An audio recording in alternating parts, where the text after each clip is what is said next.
I guess I'm live. That's what it says. Okay, I hope I'm speaking loud enough. Um, I do have some things to do.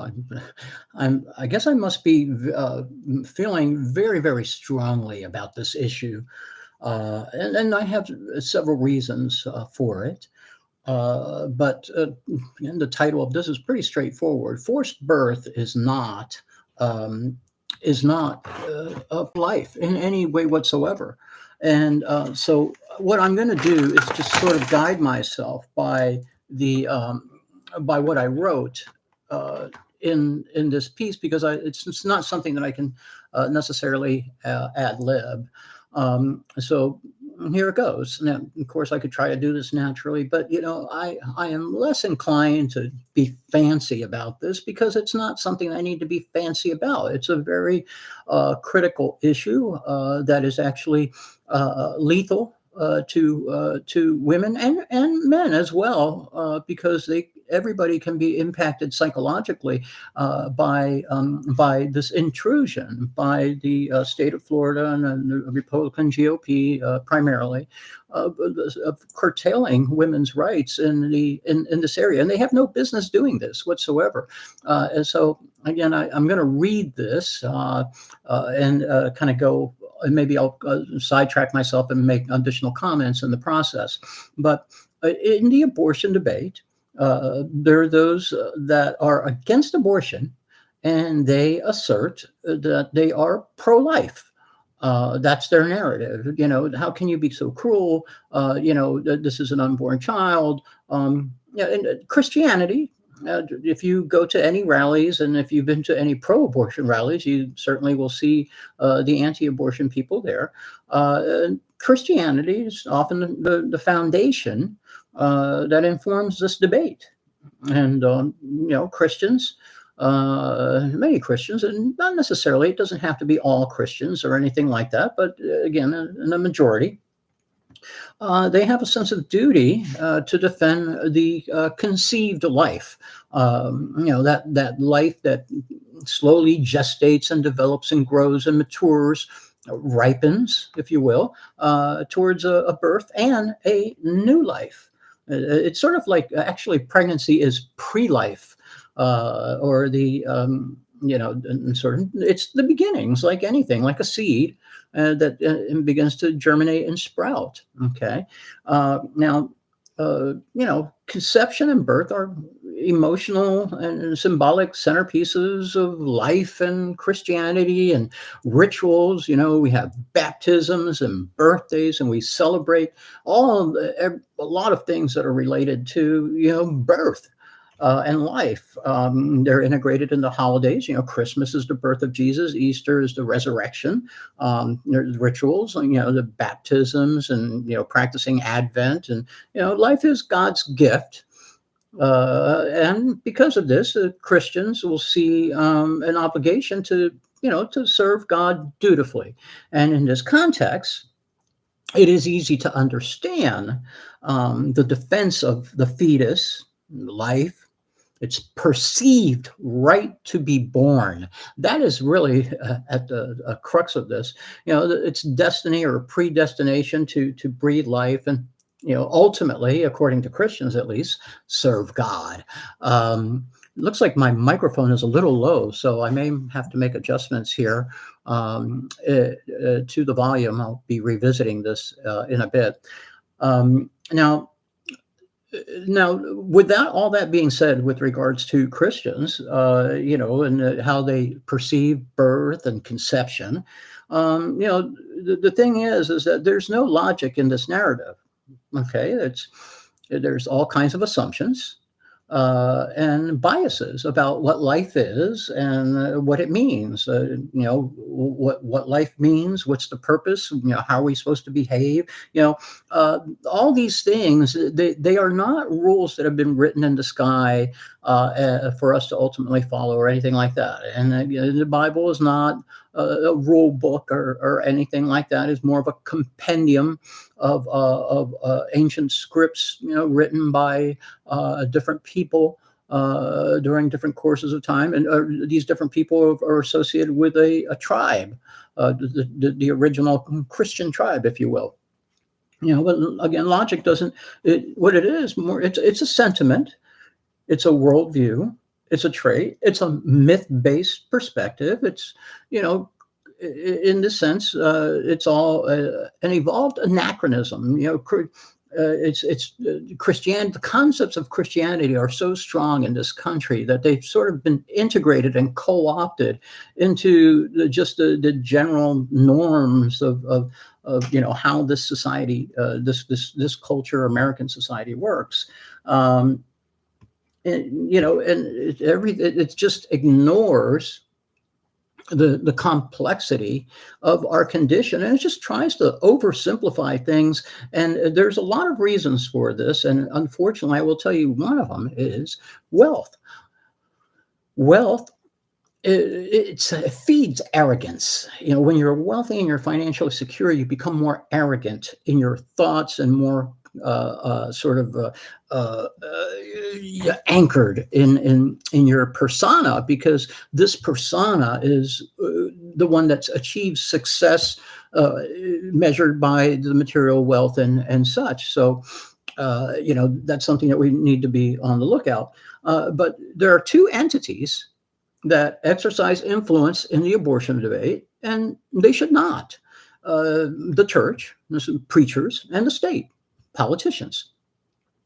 Now, when it comes to the preachers and the church, they have been enabled with undeserved power for centuries, and they've been granted false legitimacy. And in this country, we're so dense in our heads that we don't understand that giving religion a tax exemption already destroys the wall that is supposed to separate the church and the state. I mean, if you are giving an exemption, then you're saying that you can do whatever the fuck you want. And they do say some stipulations, but even those stipulations aren't followed through on. There are rules that nobody can be behind them on or anything like that.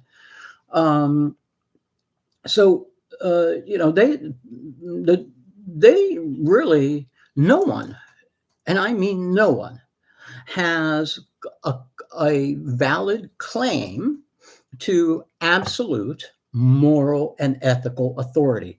Okay, nobody has, again, claims of absolute moral and ethical authority at all. Absolute meaning the most, the only, the one. Okay, nobody has that. All morality and ethics are manufactured by us, and that doesn't mean that they're real. They're real to us in a way, but we created them, which means we can uncreate them, or we can recreate them, or we can restructure them in different ways.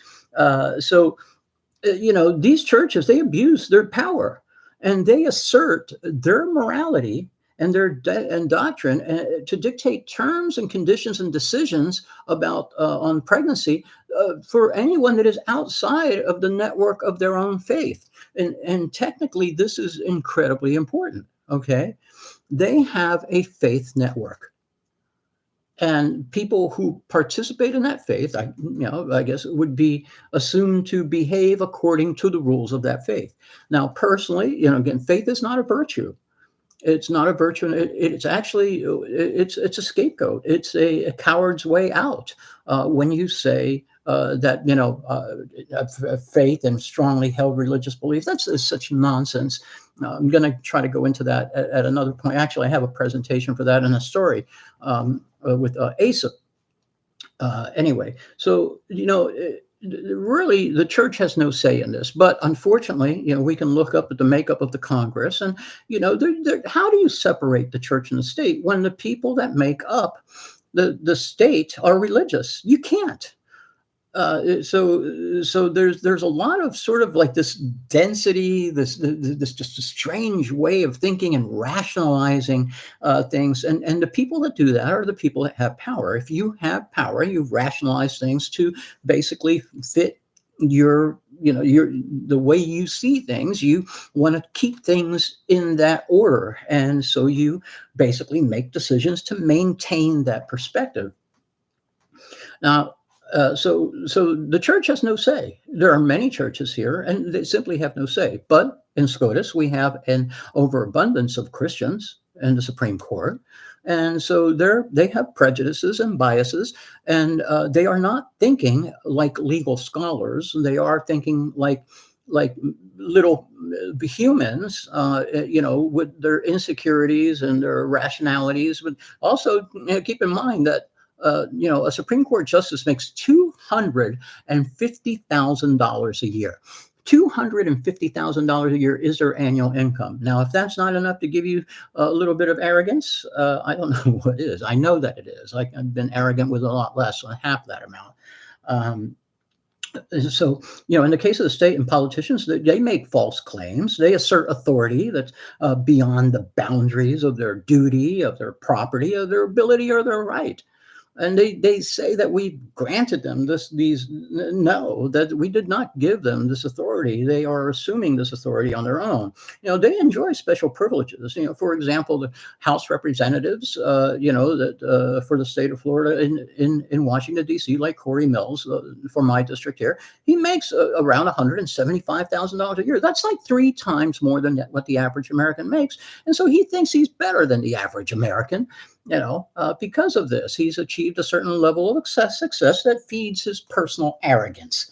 They enjoy special privileges, wealth, financial comfort, security. They all contribute to that prejudice, that bias, and that egocentrism and the ethnocentrism. And what's the difference between egocentrism and ethnocentrism? Well, egocentrism is when we make decisions based on how our ego feels about things, and ethnocentrism is basically surrounding how we feel about our ethnic identity. And unfortunately, I'll say this: race does not exist on a biological term. So biologically, races do not exist. Scientists have tried in the past, and this whole notion has been sort of disseminated. And if I were to, I have a certain interest in biology, and I kind of want to understand the differences between humans. But we're all the same species, and really, I understand the way I understand biology is if I am able to procreate with any individual on any part of the world from any ethnic group, white color, any color, skin, size, shape, or anything like that, it can be achieved because we're part of the same species. That's not the same. So, for example, as cardinals and blue jays. Cardinals and blue jays are birds, okay, but as the species, or one is a cardinal, one is a blue jay, and they can't mate. Or I've heard of situations. So it's a very strange situation. And there's a lot of things that we don't understand about biology still. Because there's more reasons. So summarizing, basically, it's 2 entities here are trying to make decisions, and they should have no say in this whatsoever. And so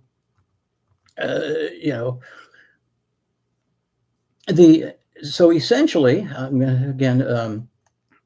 Reading off of this and sort of ad-libbing again, it's unfathomable for me to believe that any person has the authority to intercede without invitation and without medical expertise on the private health matter of any woman.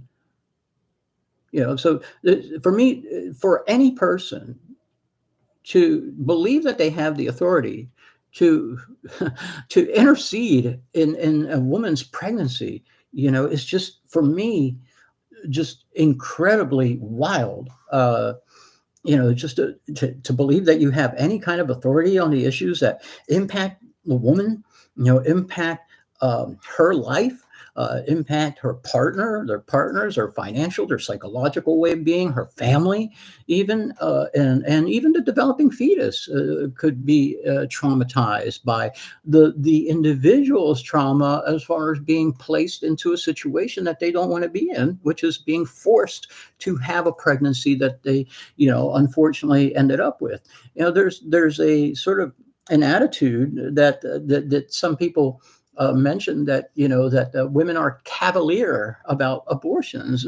That's that's not necessarily true. It's a very difficult decision. I'm not a woman. I can't speak for women myself, but I've kind of been around women, and I can see that at times, and I have been married, and so I know what it's like to even have that question. Um, but all of this, when a politician or a preacher, they're demanding uh, birth of the fetus, regardless of any external or internal factors, it's an exercise in extremism, in orthodoxy, and fascism.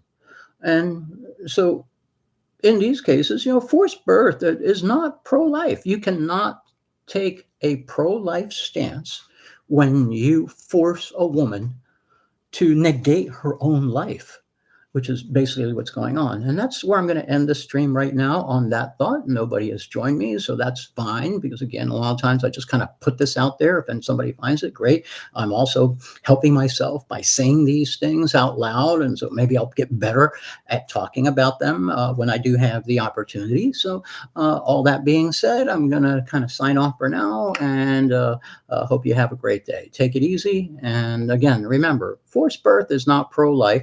You should vote if you live in the state of Florida coming up in November. If you're not registered to vote, you should register to vote. If at anything, at least on this one particular issue. And so, vote yes on Amendment 4.